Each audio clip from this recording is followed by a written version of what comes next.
Good morning. We have a full house, as you can see. We had overwhelming response to our call for this event today, so I appreciate you all coming. I'm Katrina Ringler. I am the Preservation Office Supervisor. Excuse me. I wanted to do a little bit of housekeeping before we bring on our first speakers. We are recording this morning, and we're also going to be recording a session this afternoon. So disregard the camera, but to let you guys know that will be posted online later, and everyone that registered and gave us their email addresses, we'll send out a link for that later. Housekeeping, restrooms are outside to the right and also in the lobby to the right.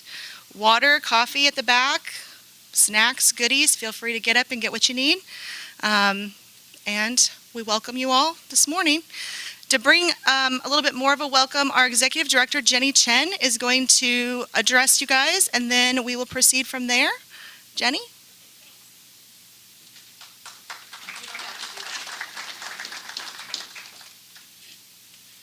I want to say it's pretty cruel to tell people to ignore a camera at 8 in the morning on a Monday. I don't know about the rest of you. Hi, I am Jenny Chin, and I look out here and I recognize a lot of you, so that's really exciting. How many of you have ever worked on a tax credit project before?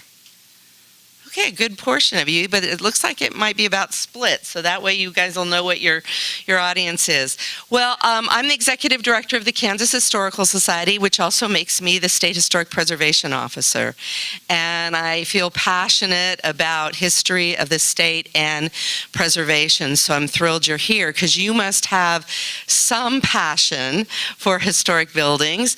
As someone who lives in a 100-year-old home, you've got to have a little bit of passion to want to do that. So I hope this will be very helpful for you today. We have a series of incentives at the Historical Society to help with our partnerships with those of you that have historic properties, and this is but one. So if you're really new to our programs, take a break and ask one of the staff over there. I am very proud that in the national scope of things, I'm always told that we have the best staff in the country for preservation. So I'm always pleased to work with them, and they keep me straight all the time. I do want to say one of the great opportunities of tax credits does involve your taxes, and so I don't want you to take for granted everything we say. I want to just make a warning up front. You should always check with your state tax people and check with anyone who works with your federal tax people on tax credits, so you know this is the best program for you. One of the great things about today is we are in partnership with KDOR, or the Kansas Department of Revenue, and it's so great. They're our partner in this project, and when you go through this process, those of you who've done it before already know this, but those of you that are new, you'll know that you'll work greatly with our staff, but then KDOR will have a role at the end here too. And so I think having them here today after lunch is going to be incredibly valuable. Now, since I doubt you could have any questions at 8 in the morning for me at this point in time, because we haven't gotten far enough, I just hope you have a productive, good day. And I'm going to turn this over to Patrick Zollner, who is the Deputy SHPO for the state.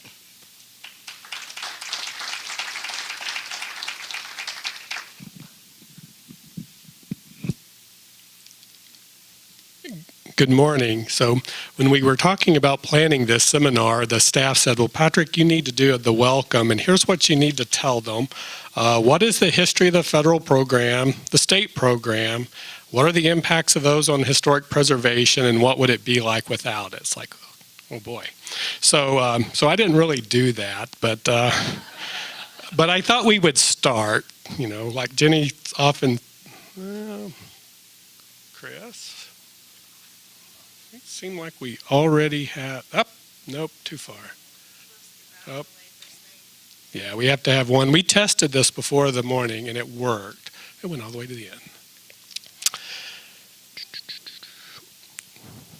Or we could just ask Vance to get up here and tell us about the history of preservation, right? No? All right, here we go. No, yeah, so basically, just real fast, preservation for the longest time, there was no formal policies or anything. Kansas was much like the rest of the country in that it was kind of haphazard. Through the state, we acquired some state historic sites early on. Shawnee Indian Mission was probably the first one where we were really looking after the buildings to preserve it. And that actually was acquired by eminent domain in 1927. We had a highway marker program that started pretty early in 35 to recognize the history of significant events in the state. And I always thought it was neat. In 1957, we published actually a survey of historic sites and structures in Kansas, and that was pretty good. We have copies around if anyone ever wants to look at them in our library. But it was also mainly to look at and provide recommendations on whether the state should acquire them or whether they should get a plaque. On the federal level, there was the National Historic Landmark Program. Actually got started before World War II, but really didn't have any listings, at least in Kansas, until post-war. It is just not wanting up. My screen is not synced with this. Anyway, so the National Historic Preservation Act of 1966 is really why we're here today and what created our modern set of programs. And that was a response to the destruction caused by urban renewal, the interstate highway system being created, and that report with Heritage So Rich was commissioned by the U.S. Conference of Mayors, and I know I've not heard of another one of their work since then, but this one was pretty important. And so the National Historic Preservation Act created, among other things, the National Register of Historic Places, the Advisory Council on Historic Preservation, a Grants in Aid program. I've always found that a curious name, Grants in Aid. And Section 106, which required the federal agencies to take into account their actions on historic properties.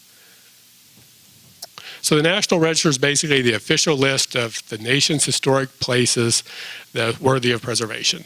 It can include districts, sites, buildings, structures, and objects. So we've got other workshops where we talk about that. But anyway, some of our first listings, they went out and grabbed the really high-profile, important things. And you can see some of them. I threw in a picture of the blockhouse at Fort Hays. We're doing some work on it right now. The Eisenhower home. Their standards were a little different for those of you who have worked on National Register nominations. This is the Section 8, the Statement of Significance for the state capitol. It's all of 3 paragraphs, so it'd be nice.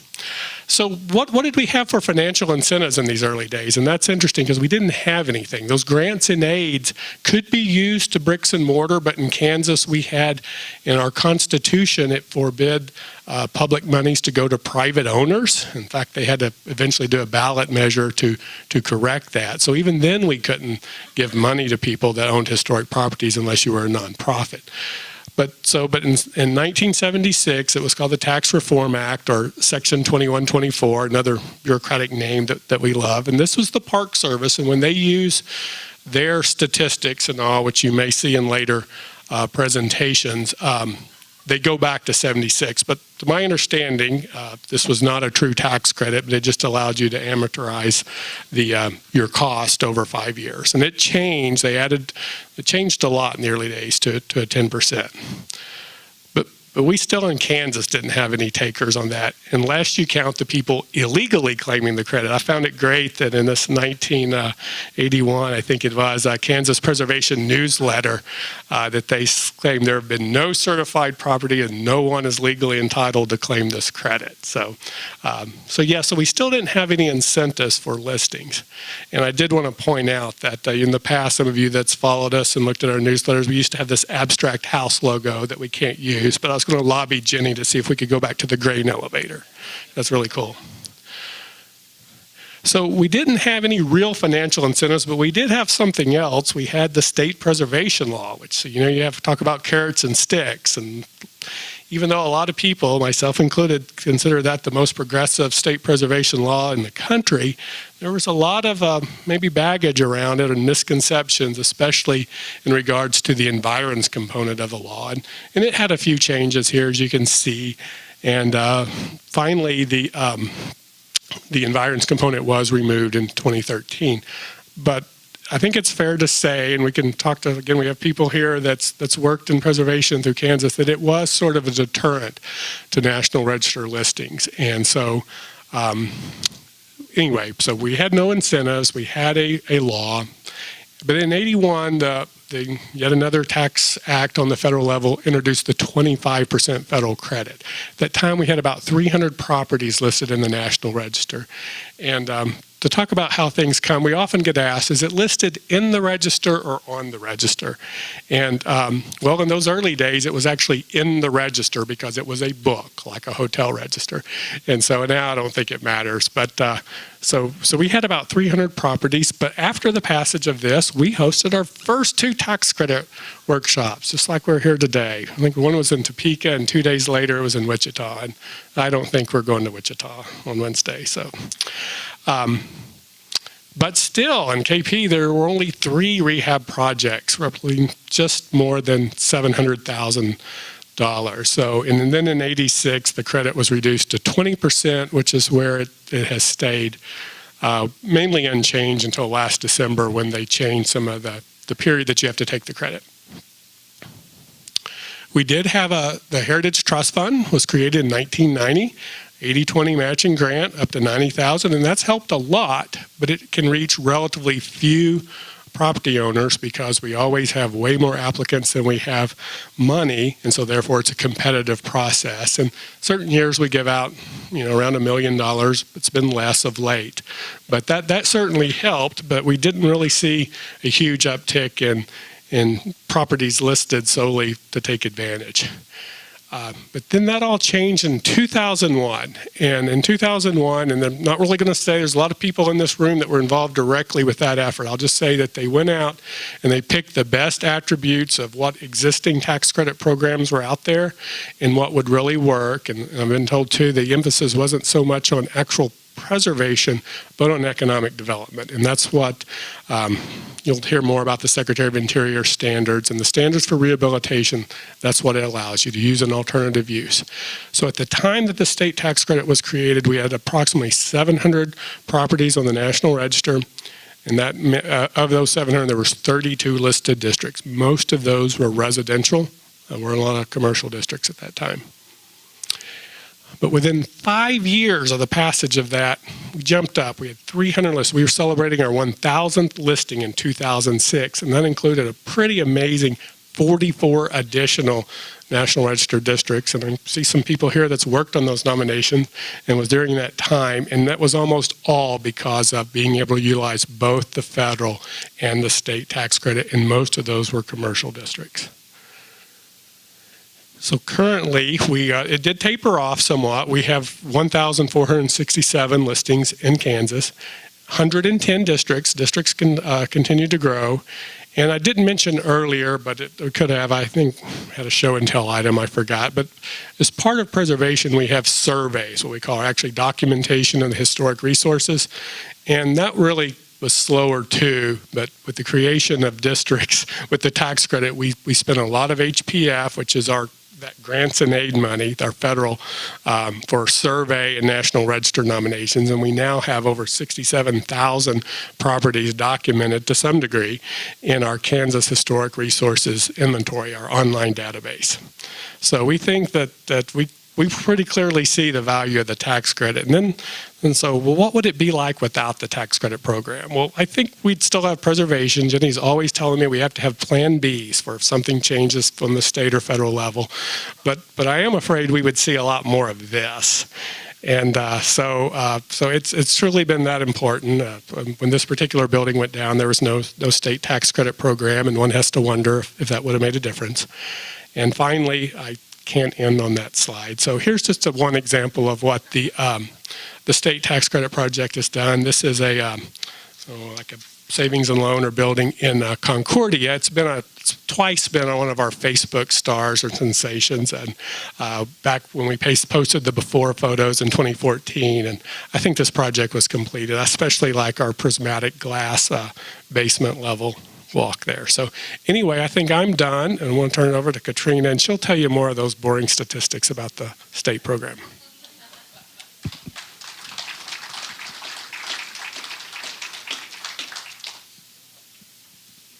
Thank you, Patrick. They're not boring, right? We'll see. I'm going to switch over my PowerPoint here. Give me just a minute.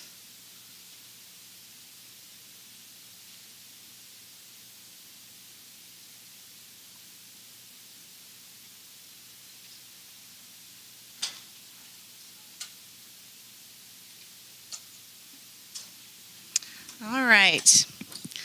Well, I first want to introduce our staff. I introduced myself earlier. I'm Katrina Ringler. I am the Preservation Office Supervisor. But back in 2001, I was the brand new state tax credit coordinator that they hired to facilitate this brand new program that they had that would supplement the federal tax credit. So I've been here for 18 years. But there is a great staff that also works for the Preservation Office today, and I just want to introduce them real fast so that you'll know some faces with some names that you probably already know. Kristen Johnston, she's one of our tax credit reviewers. Bethany Emmenheiser is our other. She's our newer one. Jamie Fiore is our brand new National Register coordinator. Jillian Love is actually our historic site supervisor, but she has worked on tax credits in the past. Tim Weston is in the back. He's actually our SHPO archaeologist and guru coffee maker, so we appreciate him. And then, of course, Patrick. And Marcia Longafano is out doing our registration table. Tell her thank you if you get a chance. It has been, like I said, 18 years since the SHPO has hosted a tax credit focused workshop like this. Were any of you guys there? I see a couple of faces that probably were there. Vance, Rick, maybe a couple other people. September 12th, Mike. September 12th, 2001. You might remember what happened on September 11th, 2001. Pretty traumatic, and we decided to proceed with our tax credit conference and just do the best we could. Our National Park Service folks couldn't fly in. Our IRS representative drove from St. Louis.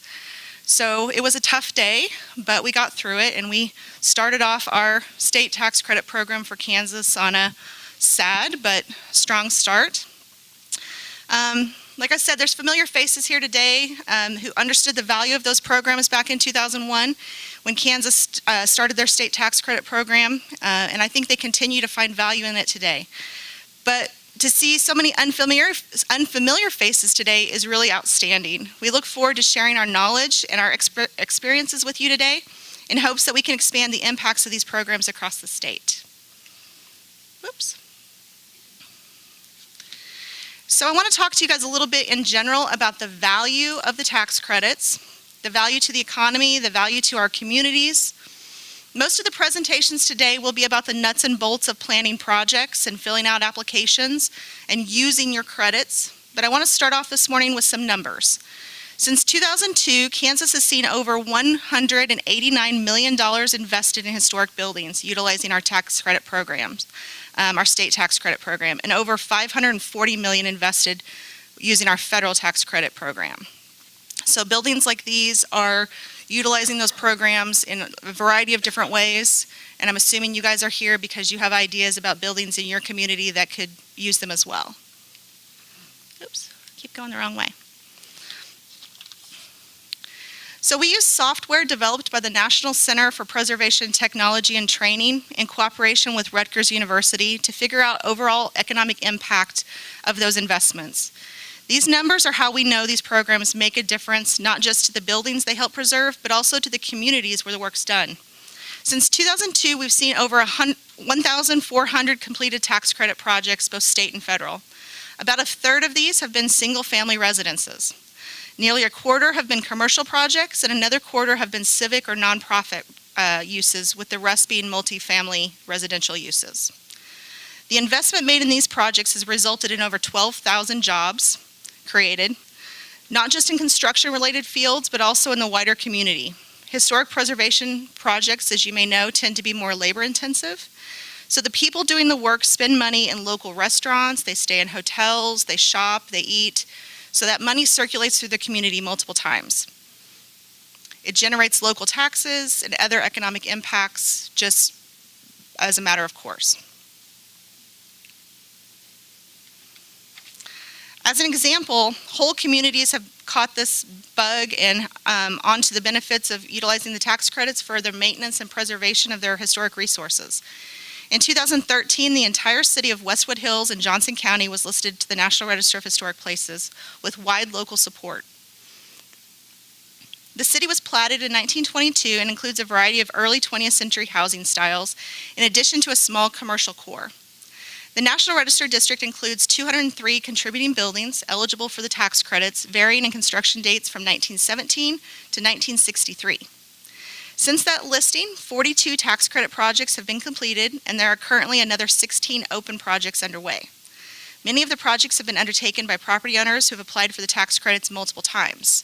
So they finish a project, close out, get their credits, use it, and then open another project to start the next thing on their work item list.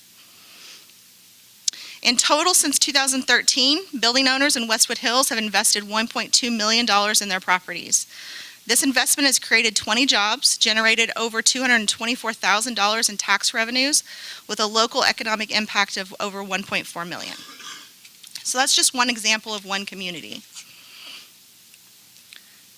Patrick showed you the Bankers Loan and Trust Company in Concordia.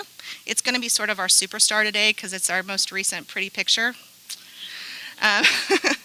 Because they're pretty impressive pictures. A few years ago, a local eye doctor called us to set up a site visit. He wanted to talk through his ideas and explore options for this Queen Anne-styled corner bank building. The building was built in 1888, had been listed to the National Register of Historic Places in 1977. After working through plans, an application was submitted for both federal tax credit and state tax credits. You'll hear more about that later. But the plan was to reuse the building as apartments and other commercial spaces. The project was finished this last December with a total investment of $487,000 in qualified rehab expenses. Using our economic impact software, we know that investment helped create 12 jobs, 6 in the construction industry, 4 in retail and service industries, 2 in manufacturing and finance/real estate. The investment by just this one property owner grew the state economy by $915,000. It generated $159,000 in state, local, and federal taxes. It'll benefit the community owner with approximately $121,000 in state income taxes, or credits, and $97,000 in federal income tax credits. So just that one project. Those are impressive numbers, but look at the historic entrance that the entire community gets to enjoy. The economic benefits of these projects are what drive many property owners to pursue the tax credit program, but the lasting results of the projects themselves get to be enjoyed over and over again throughout the years. As Patrick showed earlier, the underground sidewalk, the prismatic glass that lit that sidewalk historically had been damaged over time. On the left, you can see where the cast iron had been broken. Those were repaired. We posted these before and after photos on our Facebook group page last week, and as of Friday, it had been seen by over 6,000 people and had 3,500 comments or likes on our page. We posted a photograph of this underground walkway way back several years ago, and I don't remember how many viewings. It was like in the tens of thousands of viewings it had had before, so I'm sure it'll continue to grow. But so many people are happy to see this building revived and reused. Projects like this connect with people. They reinforce our love of history and our pride in our hometowns. They create bonds across generations. And we hope these projects will do the same for you. So, what we are going to hope to accomplish today is to give you the information that you need to help us help you. One of the main things that prompted us to do this workshop today was that we have seen an uptick in project numbers, but we've also seen an uptick in projects that have incomplete applications. There seems to be a lack of information about how to fill out the application and get the information to us that's really needed for us and the National Park Service to do the review quickly. The National Park Service especially is very short on staff. Right now, my office has 175 open federal projects and 428 open state projects. Yeah. The National Park Service reviewer that we communicate with at the federal level, she reviews 12 states. So not just Kansas, but 11 other states as well. So the more complete an application that we can get to her, the faster she can get a review done and information back to you. And likewise, the more complete an application is when it comes to us, the more quickly we can get back to you with an answer. So today, we are secretly hoping that these presentations will result in some more complete applications, faster turnarounds for you. Applications with thorough descriptions based on comprehensive planning allow our state and federal tax credit reviewers to sign off on approvals much faster. Projects that require multiple revisions, amendments, create delays that hold up your project and projects of everyone else. So we are going to proceed with a couple of basics this morning to talk to you about sort of just overall planning and generalities of applications. We will break up then into breakout sessions for specifically state projects and federal projects. And if you don't know which one you should go to, feel free to ask any of the staff. And then we will have a lunch break, and we'll continue from there. Does anybody have any questions at this point? Yeah, John. At one time, you were obligated to a certain time frame to turn around on an application. Is there still a So John is asking, he said that there used to be an obligation to us for a turnaround. We strive for 30-day turnaround. The National Park Service also strives for that, or more like 45. But there's nothing statutorily that happens if we don't hit that. So when we have a huge backlog, we just have a backlog. And so we do our best to clear it. All right, I'm going to introduce Kristen and Bethany. And we're going to talk through, I'm going to help them a little bit, talk through our application basics. And we will proceed from there.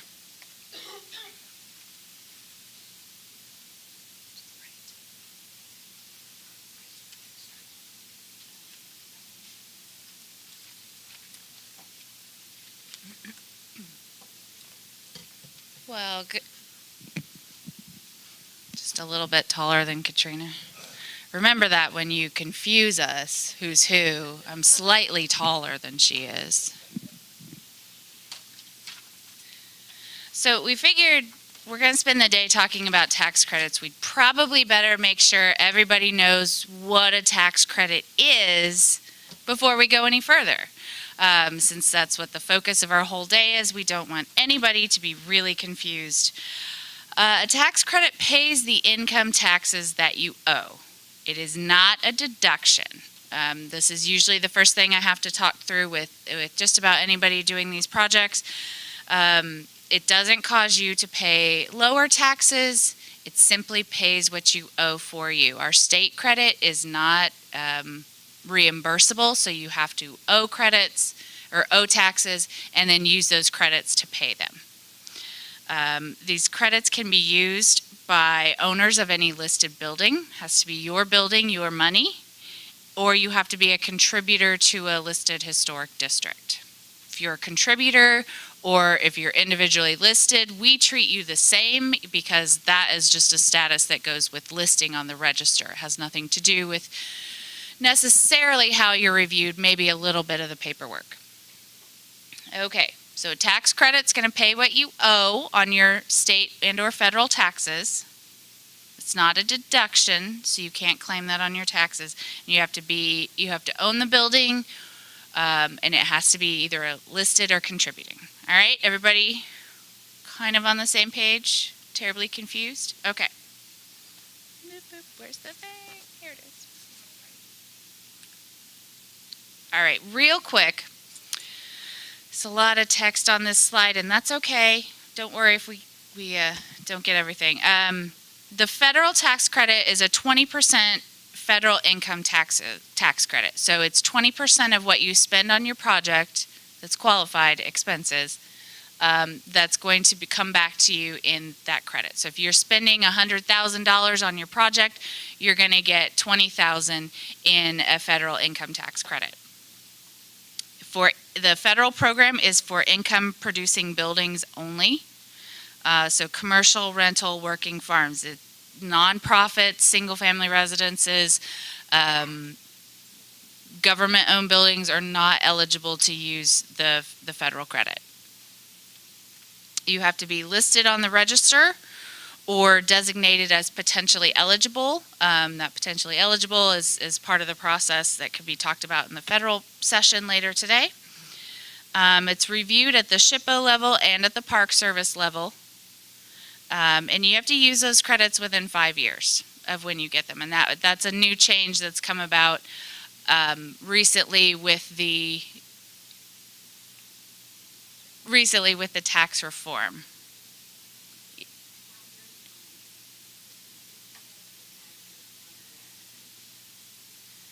I don't know. They haven't provided us good guidance on how that transition works. So I would say ask a tax professional, because they haven't really provided us. The feds haven't provided us good guidance since the tax laws changed over a year ago. So sorry. So the credits have flexible timeframes for when you can begin on the federal program side only. Credits again go to the owners, and you have an adjusted basis that you have to meet in order to qualify for this. So it's not just commercial, but you have to be doing a significant rehab. For our state credits, it's a 25% state income tax credit. If your organization is a certified 501c3, we actually give you an extra 5, so it's a 30%. You do have to submit a little bit of documentation for that. It is for any listed building. So commercial, residential, civic-owned, nonprofits, church buildings, school buildings. If it's a building, it will qualify for the program. You have to be listed on the state or national register before you start. And it's reviewed by just our SHPO office. And those credits carry forward 10 years from the time that the work is completed. That's known as the placed in service date. You have to have approval before you start. So that's kind of the tricky thing, whether you're doing state or federal. If you're doing federal, you can get your approvals after you start. If you're doing state, it has to be before. So once you decide which program you're going to go with, you have to pay attention to those rules. And that our next session after this, when we break into two groups, Bethany and Katrina will go with that talk about it on the state side. We'll talk about that on the federal side. Our state credits can be sold or transferred. And this is how groups that don't generally earn taxes or earn more, or you get more credits than you need or can use, you can sell those credits. There's a pretty healthy market. You do have to go through a transfer process so that the Department of Revenue then knows who owns the credits. But those can be sold or transferred, which is kind of a valuable tool that not many other states have. Anybody that wants to buy your credits will buy your credits. Yeah, anybody that has a tax liability can buy those. Okay. You have to be spending at least $5,000, so there's not the significant rehab hurdle you have to cross. And again, 501c3s get 30%. So if you're trying to figure out which is which, over on our table in front of Jillian and Jamie, hi, in their purple scarves, there is sort of a flow chart to help you go through and answer some questions on, do I do federal, do I do state? It is usually the first question we go through anytime we do an application with somebody, because there's a lot of things one way or another, and it's just easier for us to help you if we have that figured out firsthand.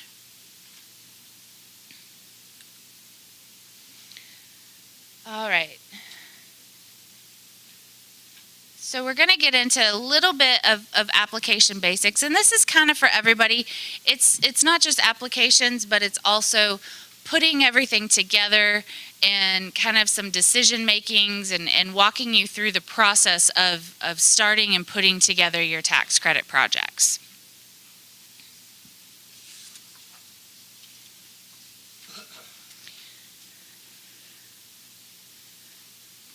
I'm stalling because Bethany is next, but she's nicely handing out things, so.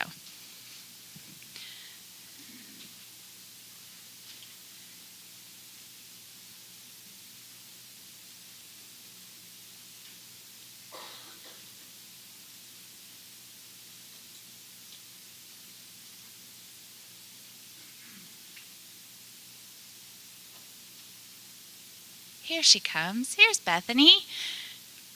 And we've kind of, broken things down into about 5 different steps for putting together and doing that. So Bethany and I are going to kind of go through that. And this is good no matter what type of project you're doing. This is what we need to, these are the steps that we go through with anybody to have a good, successful project. All right, the first step in a successful tax credit project is the planning stage. Basically, you want to evaluate the needs of your building. What's the building's needs? And then prioritize them. What needs to be done immediately? What's necessary repairs to make it a usable building? Or maybe you just have maintenance needs. Maybe your building's in pretty good shape, and so you're just doing some things that have been deferred for some time. Generally speaking, the building envelope is the higher priority item. Say you have a roof leak, you're probably going to want to fix that roof leak before you do any interior work. Or foundation issues, your masonry walls, if there's some loose mortar, you don't want any safety hazards on the outside of your building. Once the envelope is secure, then you can move into the interior. Think about if you need to repair anything that was damaged by those exterior issues, some water damage. Maybe you have some painting or deteriorated features, and then you can think about bathrooms, flooring, you can do HVAC, electrical. Anything that's permanently affixed to that building is an eligible expense, and we'll talk more about those eligible and ineligible expenses later today.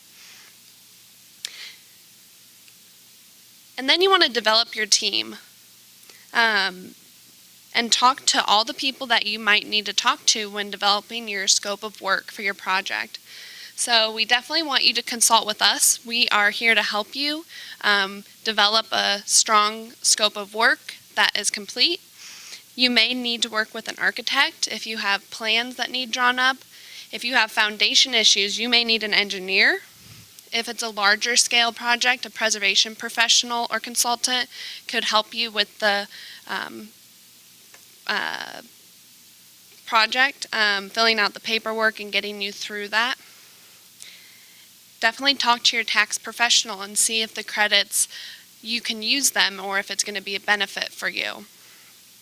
And work hand in hand with your contractor because it's your project and you want to be on the same page as them. And then follow the standards. This is a preservation program, and so following the standards is crucial to having a successful project. You also want to think about your timeline. Set realistic timelines for yourself and your team. And consider the time of year. Doing construction work in the middle of winter may not work in your timeline, so just make sure that you fit all of that into your planning scope of work.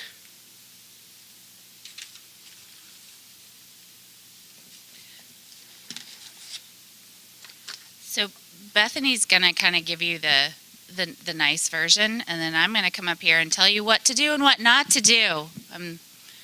She's the good cop, I'm the bad cop today. I don't mind. All right, but first we're gonna do, with each section, we're gonna do some do's and don'ts, some best practices that are always gonna help you be successful. Number 1, understand your personal time limitation. If you are just replacing a roof, that's a pretty easy application, and we can put that together. If you have several $100,000 worth of work to be done and you have, 5 extra minutes in your day, you don't have time to fill out an application. So understand that this is kind of a big deal. It's going to take some work. So know what you can handle and when you need to bring in other people. Make sure your application's timelines are in your overall project timing. We're going to need that 30 days. Sometimes we can do it in a week. Sometimes it's going to take longer than 30 days. Just depends on the time of year. You call us in February and March, it's tax time, and we're doing a lot of closeout projects, and that's when a lot of new projects start. So, busy time of year, we're going to be really busy, but just make sure you've given yourself enough time. Make sure you don't turn in your application 2 weeks before you need it to file your make sure you're not turning in your Part 3 and you want to file your taxes tomorrow. It's not going to work. Give yourself that timing. Make sure you're aware of what the review times are. Involve professionals if you need them. If your project is getting complicated, if there's a lot of stuff that's hard to figure out, call somebody. Talk to a contractor, talk to an architect, talk to a preservation consultant. It never hurts to ask to get some advice on what to do. And then if you need to bring them on in a paid capacity, you can do that.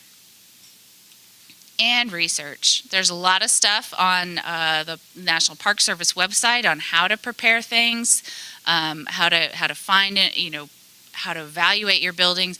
There's a lot of information out there. We're happy to provide information all the time to figure out what's going to work best for you. Don't leave everything to the last minute. We can help with emergencies in some cases, but if every project is an emergency, then we're just firefighters at that point. Don't take on too much. Don't get in over your head. Don't underestimate the paperwork. Your paperwork up front is going to come into play very heavily when you're done and we're issuing credits. So don't underestimate that. Don't just say, I'm going to rehabilitate it, because that's never going to work. We're going to need details. And don't ignore good advice. That's always, whatever you do, that's always a good thing. Okay, definitely do these things. Have an idea of what you want to do with the property. We can come in and talk to you and help you plan, but we really work best if you have a plan and you talk to us and we can react to that plan. If you want us to just come through and tell us what you can and can't do, that's not going to help you as much as you having a plan and us talking through how that plan can work. Discover the history of your property. I mean, this can be a really interesting, fun part too, to learn that there was a ballroom on your 3rd floor, to learn interesting things about what happened in that building so that you can incorporate those into your history. Make sure you read preservation documents, become familiar with our programs, the options, figure out state, federal tax credits, both, whatever you're going to do. Be comfortable talking about your rehab and historic and your project. I know a lot of people who will just defer to their contractor. This is your property, take ownership of it. Be comfortable talking about your plan and what you want to do. And also hearing what other people are talking about doing and telling them, no, that's not going to work on this one.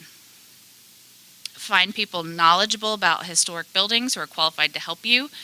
Somebody who has never looked at a historic window in their life is probably going to have a hard time figuring out how to repair that window. But there are some people out there that can train. There are classes that can show you how to do that. There are ways to figure that out. And then, of course, tell everyone you know how great the Historic Tax Credit Program is. So now you've got everything planned out, you're ready to start preparing. So the second step is prep. So completing the application These are general for state and federal. You first need to figure out if your building is listed on the National Register, because that's the first step. If it's not already listed, maybe we work with the National Register coordinator to make sure that it is listed. If it's within a district, we're going to need a Part 1 application that helps establish that it's still a contributor to the district. If you're a nonprofit, we'll also need that Part 1 and submitted some extra paperwork. If it's individually listed, you can skip to the Part 2, and all work being done to your property needs to be in the written description of your Part 2, including any site work, additions, even things that you wouldn't consider to be the historic part of your building. We want to know everything that is a part of this project so we can make sure that it fits the standards and it doesn't damage or destroy your building in the process. Each item or feature, the scope of work, the existing condition needs to be just stated in the Part 2, and then also what you're planning to do, your method, any products that you're going to be using. You can send us specs as supplemental material, drawings, and photographs. We can't visit every building that is applying for this program, and so the photos are key to us seeing what you're seeing. So if you only send us 10 photos and there may be a corner of a building or, a feature, we don't know where it's located in your building, so a photo key helps with that also. And then provide the clear and complete description of that proposed work.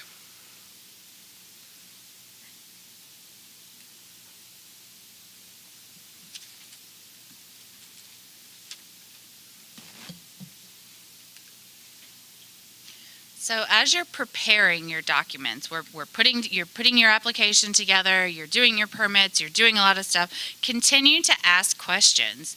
Make sure you're talking to your contractors, the SHPO, architects, people with the city you're in. There may be a Historic Resources Commission that you're going to have to meet with.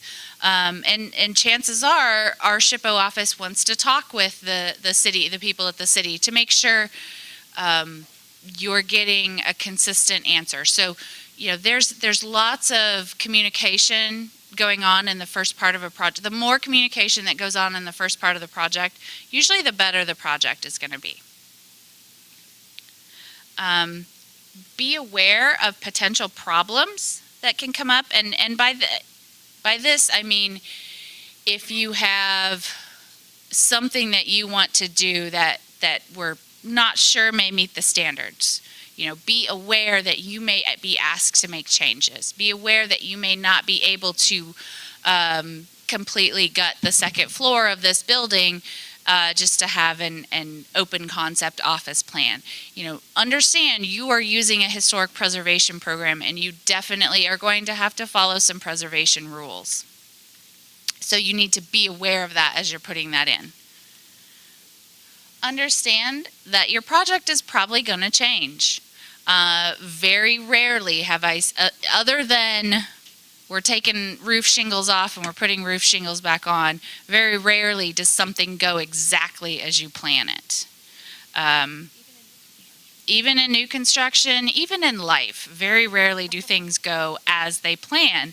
So, just be willing and be flexible for those things to happen. And again, talk to the SHPO about your plans. Make sure there's lots of communication. Don't put stuff off to the last minute. Construction's starting next Tuesday, and you're just now turning that application in. Remember, we have 428 state projects and 175 federal projects. So we can help with emergencies, but we can't work miracles. Most of the time, occasionally. Don't turn in incomplete applications. This is probably one of the biggest things we've been hearing from the Park Service, from us, everything. It's just, there's a lot of stuff missing. And we're trying our best to make sure that the information and the instructions is clear and straightforward on what needs to come in. But that is the biggest key in keeping things moving quickly. Don't try to figure out everything on your own. I've had a lot of people come in and say, well, here's my federal project and I've determined these things meet the standards and so we're all good. I'm sorry, I appreciate all your hard work, but we still have to go through it. The Park Service is still going to have to go through it. It's not up to you to have to know everything, but we do like people to be involved and ask lots of questions. All right, definitely have and communicate a clear vision of what you want to do. We've had a lot of projects recently where they say, we're going to rehabilitate the inside of this building. Not that building in particular, but if you just say, we're going to rehabilitate it, okay, there's a lot that goes into that. Make sure there's a clear vision. We know not just what you're doing, but what your plan is for the building. Definitely highlight the history of your building within your plans. This is historic preservation. We want to keep what is important and what is historic about this building. A lot of times you bought it because it's a historic building. So let's work to highlight those things and keep it, but find ways to make it useful for what you need. Make sure you work with the SHPO and MPS to make sure we're meeting the standards. Continue to educate yourself about the process. You're going to turn this application in. Okay, what happens next? Make sure you know and are up to date with what each step is. Make sure those on your team are aware of the requirements of a historic preservation project. Make sure that your contractors are not going to go through and demolish and tear out all the historic trim. Nobody's going to tear out something over there. Make sure they know what's important in this project and what's important to you. And always tell everyone how great the Historic Tax Credit Program is.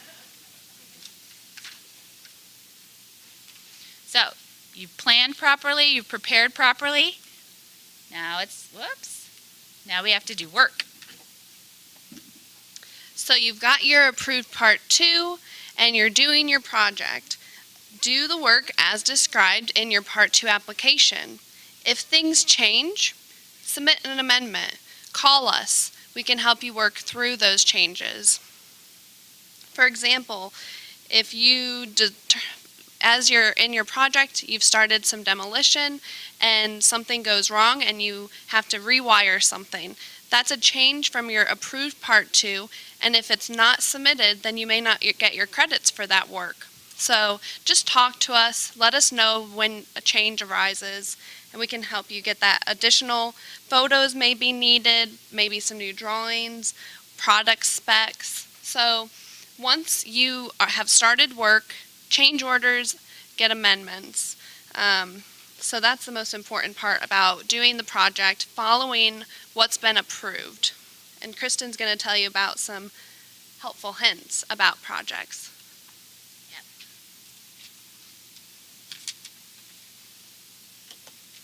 Okay, as you're working on your project, as we've already established before, nothing ever goes exactly as it is planned. I have a 4-year-old, I live that daily. So, as you're doing stuff, make sure you do amendments. Make sure you're keeping us and everyone else aware of those changes. Tell people about what you're finding. Oh man, we did some demolition and we found this amazing stencil on the plaster wall. This is really great. If you tell us these things, we can help you find people that can restore these kinds of things. Make sure you're keeping track of your expenses and your paperwork as you go. Our state credit is amazing, but you do have to show your expenses. So it's best to start early, organizing those and keeping track of those. We have had people come into our office with giant boxes and we've helped them sort after the fact, and it can take a long time, but it's much better if you start that process early on. Wow. It's a real sensitive button. Okay, don't make big changes without talking to the SHPO or other professionals working on your project. If you decide you want to change your wall covering, if you decide to go from brick to plaster, or sheetrock or something, or if you decide, no, we really got to drop the ceilings, we can't go back to the original ceiling height. If that shows up at the completion and that's not what you said, you're running a big, big risk. If there's work that doesn't meet the standards, that's not what you said, you are running the risk of losing all your credits. Because the credits are an all or nothing kind of thing. If there's one item that doesn't meet the standards, then you could lose the whole thing. So it's very important that you do what you said you were going to do. And that if you don't do, if something changes or you want to make a change, that you talk to us as that's going on. Man, don't let others make decisions that could derail your project.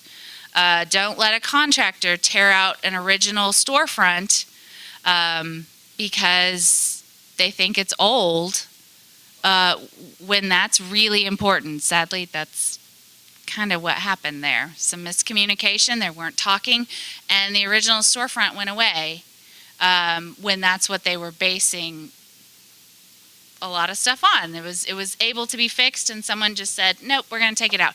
And then that comes back on the property owner. So he's the one who's going to not get credits because of the decision of someone else. Now, we have to make sure there's that communication and everyone understands, and that's part of our planning process. But ultimately, as a property owner, it's your project and you're going to be responsible.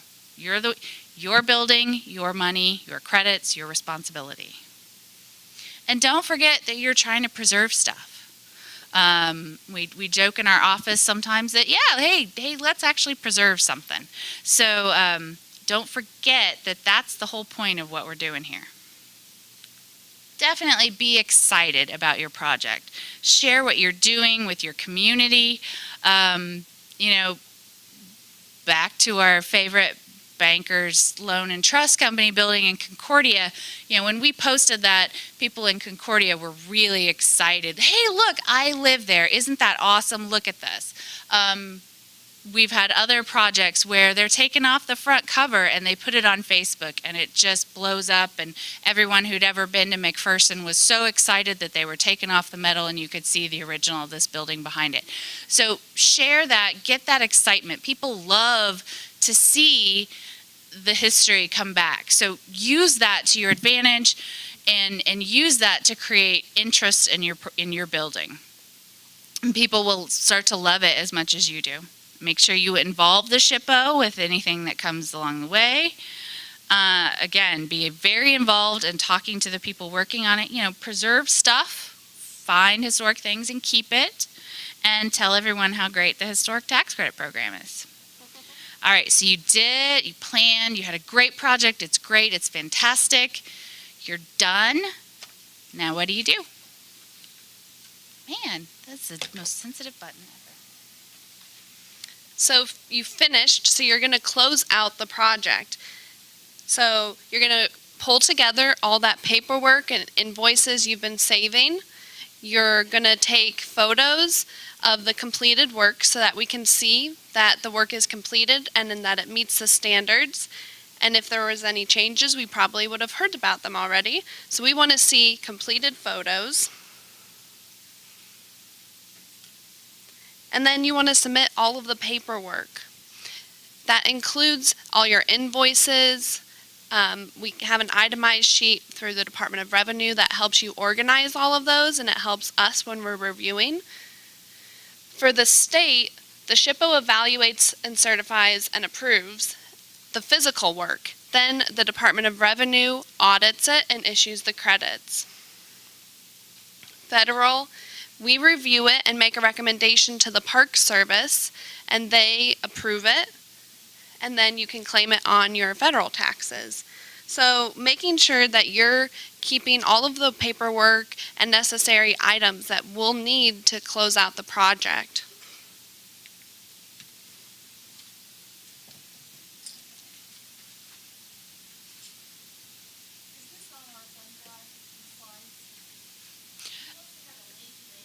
Yeah, Yeah, it's okay. Yeah, it's not on our it's not on the thumb drive.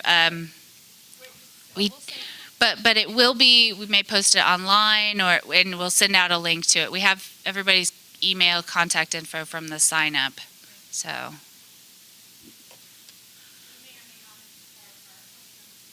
yeah.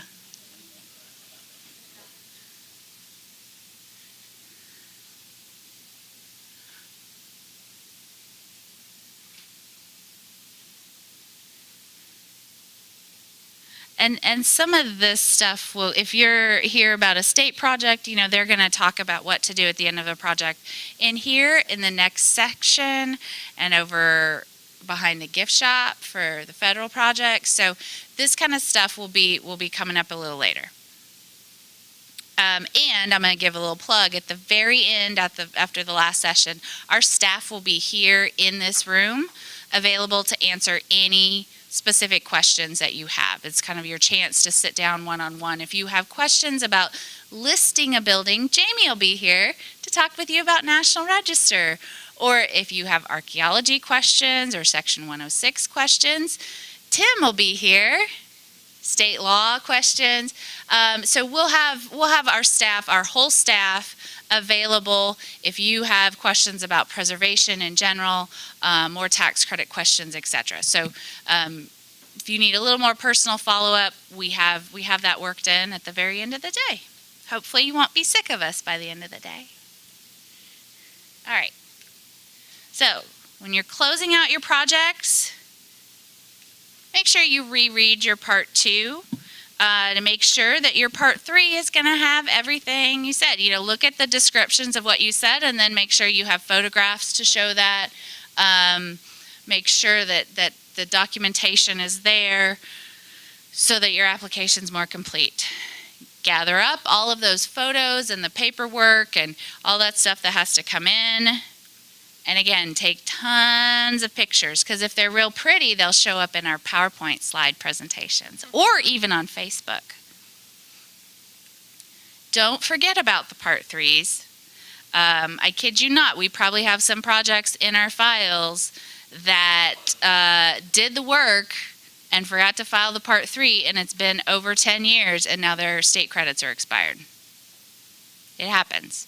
You have a building that's managed by an executive board or something, and the people that were working on the tax credits leave or retire or something, and no one else follows up, and you've just got money sitting there that is just a paperwork submission away. Don't forget to do this kind of stuff. Don't expect the review to instantly hand you credits. We do have a lot of projects we have to go through. There is audit processes and things like that, so it'll take a little bit of time. Again, we try our best, but we have a lot of projects to manage. And don't submit incomplete applications. Don't submit your paperwork without your photos. Don't submit your photos without your part 3. Try to submit everything at one time. We do allow some things to be emailed, some things not to be emailed. So just make sure you're talking to your reviewer so that they know when and how things are coming in. Because we can't review it until we have everything, and so we need to know that everything is coming. Definitely be proud of your work. Be excited about what you did.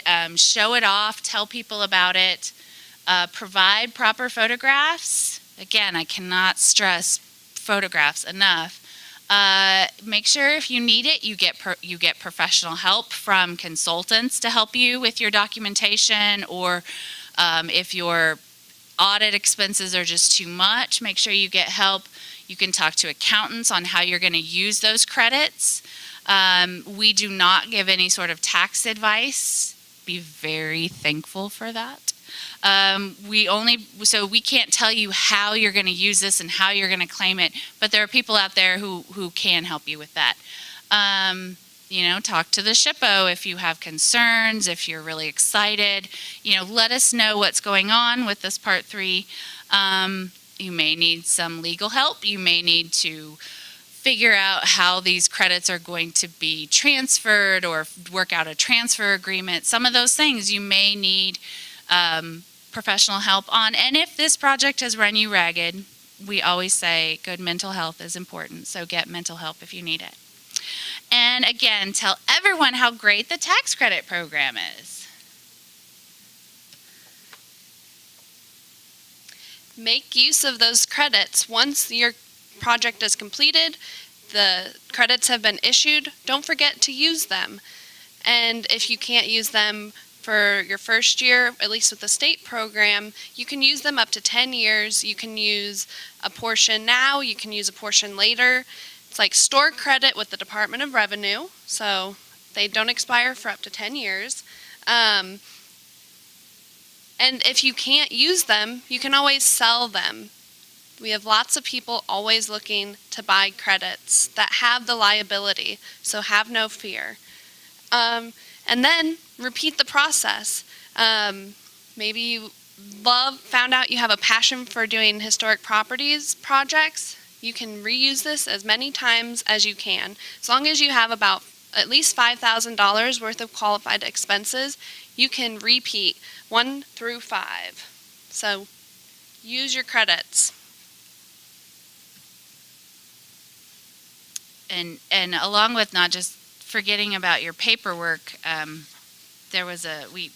Katrina and I were in a meeting with a local school district, and they had done their paperwork, gotten their Part 3 approved, and sat on about $250,000 worth of credits that they'd forgotten to transfer and forgotten to do something with. So we were trying to jump up and down to remind them, don't forget to use these things. And of course, one of my favorite examples was a guy who gave his credits to his children as Christmas presents. Says, here, you don't have to pay taxes for Christmas. So, don't forget there are ways to do these things. Things to do with these. All right, definitely use them. If you can't use them, sell them. Wow.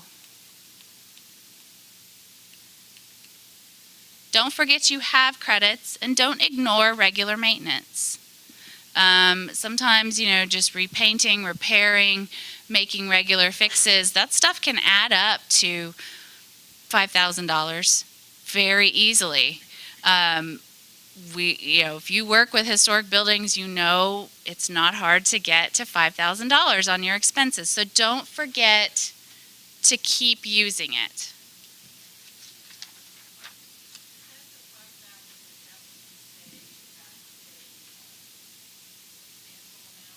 No, $5,000 is she asked if $5,000 was a substantial amount. $5,000 is the minimum for the state credits. So the federal credits require you to spend more than the worth of the building. So if you do a big federal project, you're probably not going to be able to turn around and do another big federal project because you'd have to spend more than what you just spent. So you're going to be at that $5,000 minimum probably. Okay, definitely enjoy your building and the work that's been done. Use the building. Buildings that sit empty deteriorate faster, so make sure you're making use of this building that you worked so hard on. Remember to work with SHPO on any future projects on that building or other buildings. Give yourself all the credit, all the kudos, pat yourself on the back. This is a hard process. This is not necessarily an easy thing to do. Even if it's you just replacing a roof or if it's a multi-million-dollar project, pat yourself on the back because you did some preservation and that makes us all happy. And of course, tell everyone how great the tax credit program is and our staff that gets to work with that. All right, so this is the end of the application basics. Does anybody have any more questions? Yes, Bill. You might comment that SHPO maintains a list of companies that will buy. Yes, the SHPO does have a list of individuals who have contacted us saying they're interested in purchasing credits whenever they're available. We don't. That's a little bit easier than giving those people a list of people with available credits because that takes some time to put together. But we do, if you're interested in selling, we do have a list available of people who want to buy those credits. There's a pretty healthy market for them out there, so don't sit on those. Yes, in the back.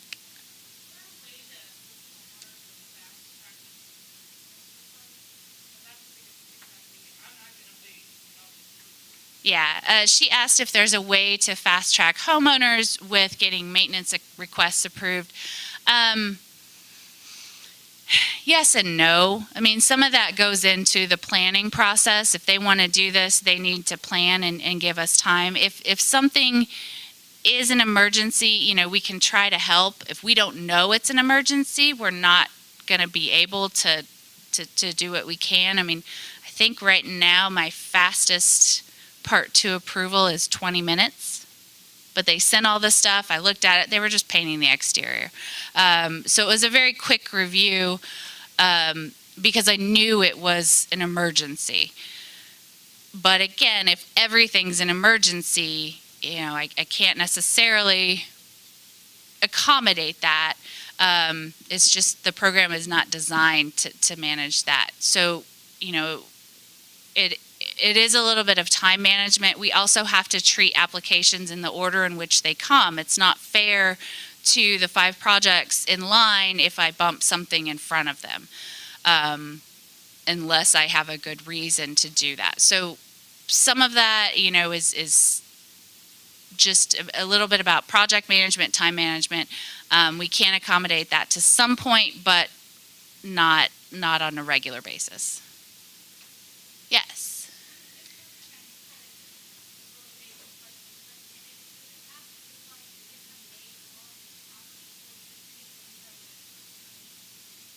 She asked if the credit goes to income on the building, taxes for income on the building, or anything a person makes. It's anything a person makes. So if you do a project, I can buy your credits and use them on my personal income taxes. But also they're good for privilege taxes and premium taxes, which are paid by banks and insurance companies. So it's not just income taxes, but it's those 3 are eligible for use. I think what you're asking though too, in case anybody else has this situation, is you own a building and you make income off that building from rent or whatever, but maybe you also have a job and you have income from that. And so you owe income taxes off of all that income. These credits belong to you as the property owner to use against your income tax liability. So whatever your liability comes from, the credits are for you. So it doesn't have to just be specifically from the income you get off that building. Does that make sense? Okay. Other questions? We're like way ahead of schedule, guys, so ask questions. Yeah, in the back.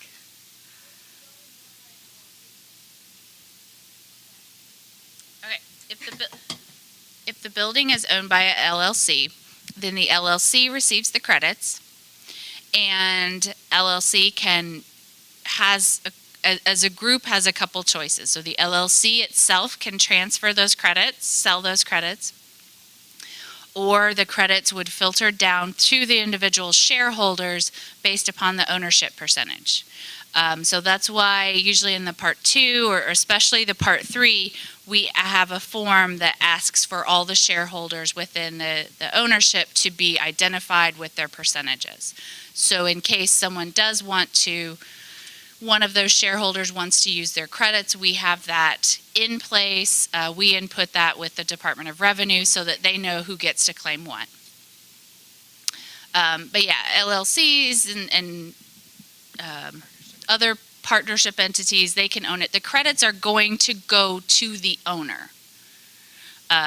So if you come after the fact and say, nope, we want all the credits to go to this one particular shareholder, you know, we're going to have some legal paperwork in place, or you're going to have to go through the transfer process to do that. But it's going to go to whoever is the owner. And that's the same both federal and state. Do you have another question, Bill? Yeah. Could you give us a little bit more definition of adjusted basis? Sure. we kind of, I just want to clarify, we glossed over some of the stuff that's more specific, federal, specific state, because it can get real confusing. If you're not working with a federal project and you have a state-only project, this adjusted basis doesn't come into play. But the adjusted basis is for a federal project. If you're going to do a federal tax credit project, you have to spend an amount greater than the purchase price minus the land value, plus any improvements since you've owned the building, minus depreciation since you've owned the building. So you have to figure that out and what that amount is, and you have to be spending more than that. If you just bought the building, the last two numbers are improvements and depreciation are going to be zero. So it's purchase price minus the land value. If you've owned it for 20 years, you've got improvements you've made over time and depreciation that are going to figure into that. And that's where you're probably going to want to be talking to an accountant to kind of figure that info, figure out what you're going to need to spend. And that's also why after you do a federal project, if you're going to do, you can't really do another federal project because you're going to have to spend more than that adjusted basis, which is your purchase price minus land value, plus the cost of the last project you just did. Those are your improvements minus depreciation. So we encourage when you're doing a federal project to make sure you get everything done in one shot, because it's going to be real hard to come back and do it again. But that's one of the reasons why our state tax credit is set up the way it is so that any future work just has to meet that $5,000 minimum. In the back.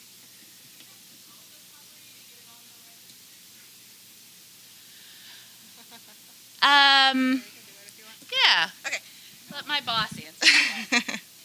So Jamie over here. Hi, Jamie. She can answer that more in depth, but in general, yes, we want the property. If it's a private property, we do need the property owner's permission to list it on the National Register. Usually, they are the person who's nominating it to the register. Publicly owned property can be nominated by anyone. Traditionally, we like to see a support of the property owner. There's, I think, only been one case so far where in Kansas we've listed a property over the objection of a public entity, a county, it was a county courthouse? County courthouse. Because the people in the county wanted it listed, the county commission didn't necessarily want it listed. So in general, yes, the property owner needs to be the nominator, and they list it on the register, unless it's a public property, and then there's other stuff involved. Yes.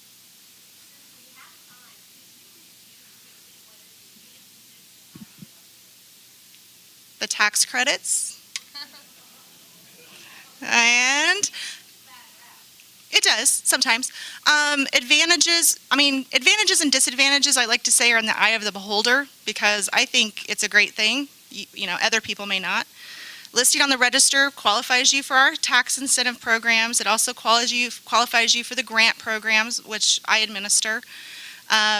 The disadvantage that some people kind of think about sometimes is the state law, the state preservation law, which Patrick mentioned, which just requires that if the state or any subdivision of the state is undertaking, funding, or permitting a project on historic property, my office is tasked with making sure that that project isn't going to damage or destroy the historic property.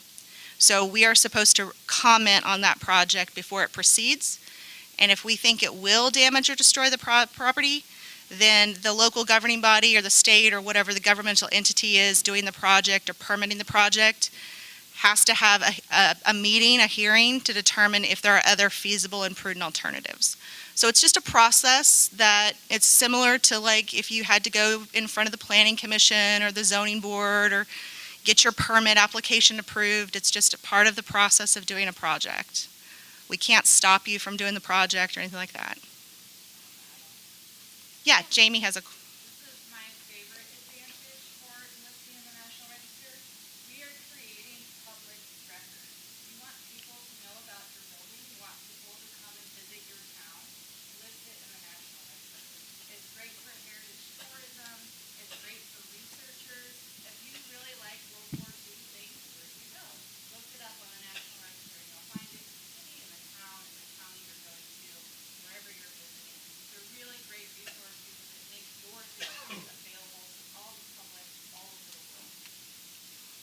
These are the National Register nominations are like history papers. They're documentation. They're saved in the National Archive, so they're going to be there forever, even if the building goes away. So, yes.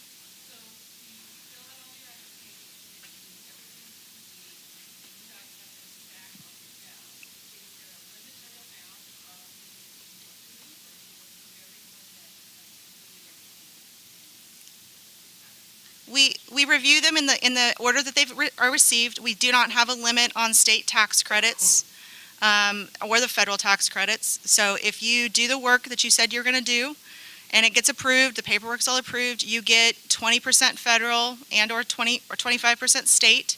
So if your project is $5,000 or $5 million, it's still the percentage that's available. Yep, it's not competitive. In the back?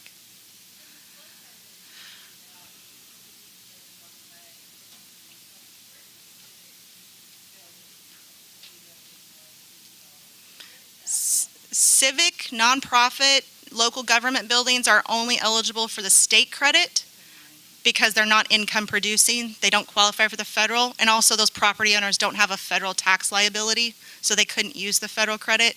The federal credits aren't transferable. The term income producing really comes towards is the focus of the ownership of the building going to turning to income or not. So profit, whether or not it turns a profit doesn't really matter because that's not what we're looking at. It is whether or not the focus of the ownership is towards making income or not. So if it's used for commercial, retail, rental, residential, that's an income producing use. Aaron? Oh, okay. Oh, go ahead. I had heard that single-family rental not qualify for federal. Is that false? That's false. So he was saying single-family rental, he heard that it doesn't qualify for federal. If you meet all the requirements, the adjusted basis, it's listed, you're the property owner, you have a federal tax liability, it's rental property, so that's income producing. We see a lot of rentals. We see a lot of rentals, yeah.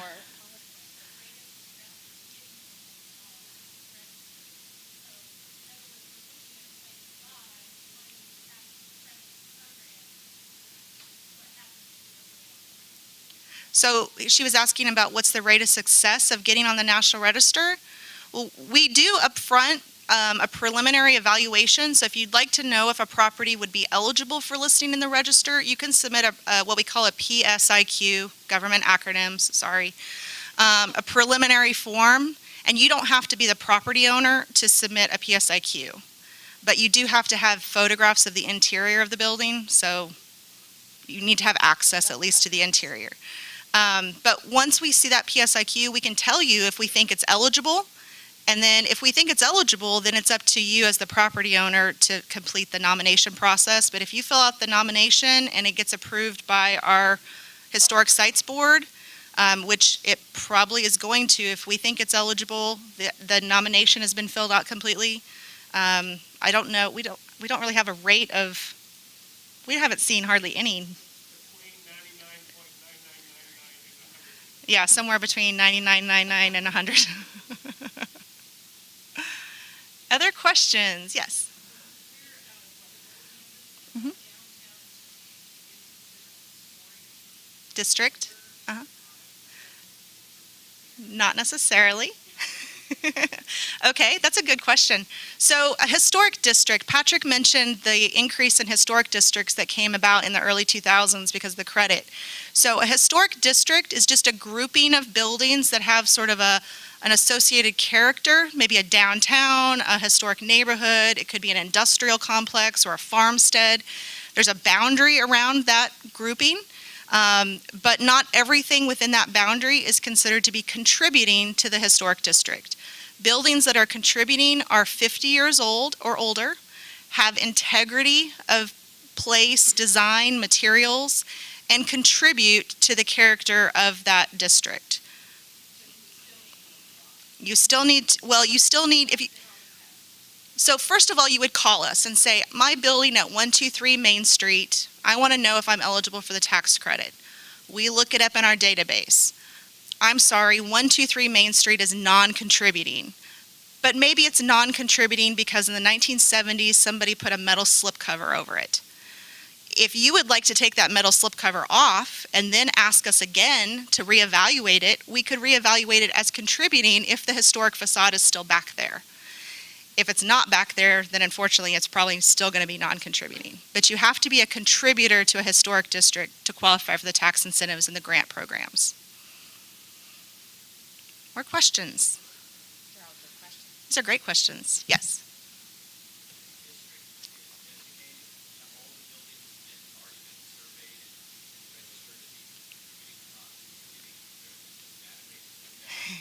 Yes, so his question is, if you have a historic district that's been established, have the buildings all been surveyed? Theoretically, some of the older ones may not have been closely evaluated at that point, but the Kansas Historic Resources Inventory, KHRI, another acronym. So if you go to kshs.org, which is our website, /KHRI, that is our inventory database. And you can look up properties by address, by town. You can actually look at them on a map. And if the information has been updated, you can see if your building is contributing or non-contributing to a district. Yeah. A little bit easier is almost every district in just the National Register database has a link to district property. Mhm. So that's a little easier and faster. Yeah. It's on the National Register database on kshs.org. You don't have to take that extra step to the survey database. It's under the search database. So if you go to our website, there's a tab at the top that says Preserve. If you kind of hover over that, it'll open up a box, and there's a section that says Search Database, and that's to search the National Register database. And so what he's saying is on each entry, there's like a PDF that you can open, and those get updated whenever we make an evaluation, but we don't go out and update those on like a yearly basis. So the safest thing to do is if you look it up on one of those databases and you think, well, that doesn't seem right. My building looks historic. I think it should be contributing. Call us and have us reevaluate it because it could have changed since it was listed. Yeah. Okay.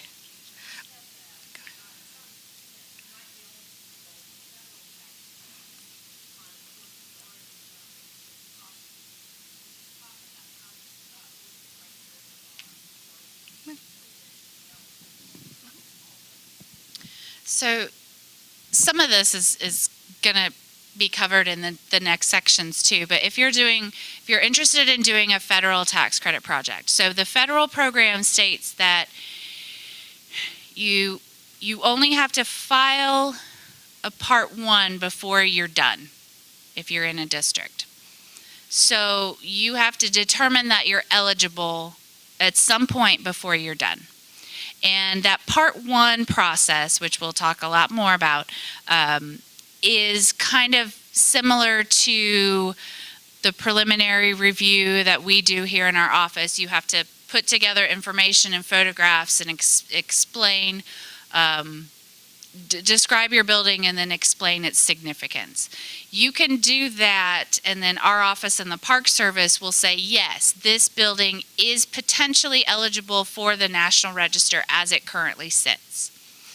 That approved Part 1 allows you to basically do the work and then accomplish the listing process at some later date. I believe you have to get it listed within 5 years upon completion. But it just basically says that, yes, this building is eligible. That opens the door for you to be able to submit your scope of work. I mean, we've had this a few times where there's a project that, just it's all still there. It's just every room has peeling paint and plaster, and they want to fix those things before they take the National Register photos and have pretty pictures instead of crumbly pictures. There's a lot of reasons why something might go this process, but you do have to get it determined eligible. Then you can say what we're going to do And at some point in the process, you have to get it listed before you are able to claim your credits. So there's flexibility in how you can structure it, starting things, is this project going to work? Let's check it out and see if it's eligible. And then we begin our work on developing things. It's only for, again, those commercial buildings that are going to be using the federal tax credit project. And that's where it gets hinky, because the state credits, you have to be listed first before you can apply. If you're not eligible for federal, if you're not following and choosing to do a federal project, you have to follow the state-only rules. And those say you have to get it listed first. Just to clarify, were you asking, like, let's say you have a building that's already listed and you have already done some work? Or when it's not listed? Yeah. Okay, so I just want to make sure she answered your question. If you have a building that's already listed or is within a historic district, and maybe you've already started doing the work, like what Kristen is saying is, that's okay if you're doing a federal project. We can go back and gather up some of those costs. But it's only within a year or, no, the Park Service told us the other day, it's like 5 years, right? So if you've done any work on the building in the last 5 years, they're going to want you to include that in your federal tax credit application. The good news is you get credits for it. You do get the credits for it, but they have to have a plan. Jamie's. In addition to, if your building's not listed in the National Register, they are separate federal programs, and we're all transparent government. The National Register program has its own legal notification process that we have to follow because we're creating public record. And so that does not always line up with your rehabilitation project. So you do them both at the same time, but we do have separate legal requirements we're required to follow as well in our program. I was just going to mention, Kristen whispered in my ear to remind me that Sherry Chattervady, she got married, sorry, different name, Sherry, will be here this afternoon to talk more about the survey, the KHRI system. So if you have questions about how the survey program works, she can help you with that as well. Any other questions?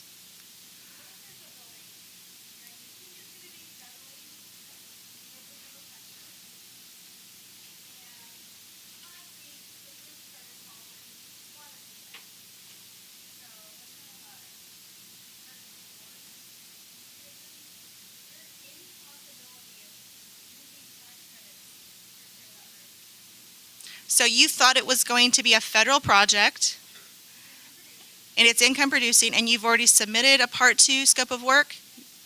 Okay, so. Okay. Okay. So yeah, so let's talk about that afterwards, because that's a special case, but I mean, there's ways to do it, it's just about the timing. I mean, if you have to do work, the roof collapses and water's coming in, you've got to fix that. If you think this is going to be a federal project, then that's fine. You can proceed with the work and then submit the application later. But what Kristen was saying is that Part 1, to get it actually determined eligible, has to happen before the project is done, or otherwise they won't allow the credit. Yeah. Okay, so one more question. We're not going to cover anything about grants, but I will be here this afternoon, and I'd be happy to talk to you about grants. Yeah. So we are, like I said, a little ahead of schedule. Let's take a break.